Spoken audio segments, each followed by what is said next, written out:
இப்ப மூன்றாவதா ஒரு பகுதி பார்க்கணும். ஒவ்வொரு உதாரணம் மட்டும் சொல்லி முடிச்சார். ஒரு பிரச்சனையை ஆண் அணுகுகிற முறை, பெண் அணுகுகிற முறையில வரலாற்றில் சில பேர் நிக்கிறாங்க. முகமது நபி அவர்களுடைய இறுதி நாள், லாஸ்ட் டே, நபிகள் பெருமகனாருடைய இறுதி நாள், படுத்திருக்கிறாரு, தூக்கம் வரல அவருக்கு. அவர் மனைவியை பார்த்து ஒரு கேள்வி கேட்கிறாரு, நம்முடைய வழக்கம் என்ன என்று உமக்கு தெரியும்.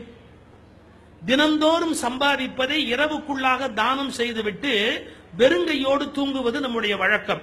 நபிகளுடைய பெருமையில இது ஒரு ஆச்சரியமான குணம். பட்னத்தார்லாம் ஒரே நாள்ல சம்பாதிச்சதை அப்படியே தூக்கி போட்டு சாமியாரா போயிட்டார். ஒரு வார்த்தை சொல்லட்டுமா? ஒரே நாள்ல எல்லாத்தையும் தூக்கி போட்டுட்டு துறவியாவது ஈஸி. தினம் சம்பாதிச்சு தினம் அதை விட்டுட்டு தினம் துறவியா படுக்க போறது கஷ்டம்.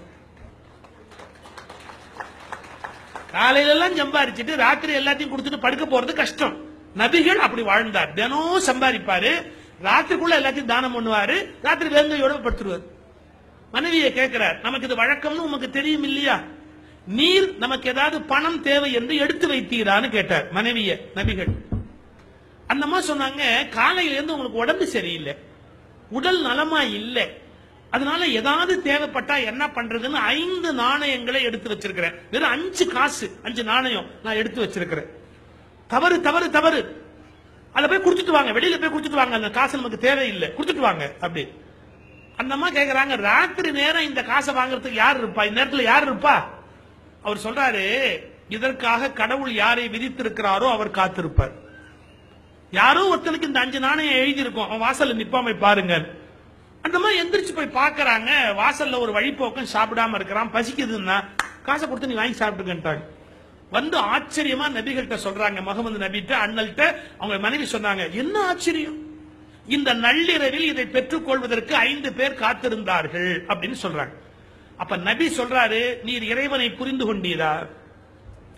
இந்த நள்ளிரவில் இதை பெற்றுக் கொள்வதற்கு 5 பேரை நியமித்தது போல நமக்கு ஒரு தேவை வந்தால் நமக்கு தருவதற்கும் ஒருவரை கடவுள் நியமித்திருக்கிறார் என்று புரிந்து கொள்ளும். எனவே பூரணமாக கடவுளை நம்புகிற போது நாம் இவ்வளவு ஜாக்கிரதையாக இருக்க வேண்டிய அவசியம் இல்லை அப்படின்னு நபிகளுடைய மனைவி பணம் இருந்தாதான் பாதுகாப்பு நினைக்கிறாங்க. இல்ல, கடவுள் நம்மை காப்பாற்றுவார்னு நபி நினைச்சார்.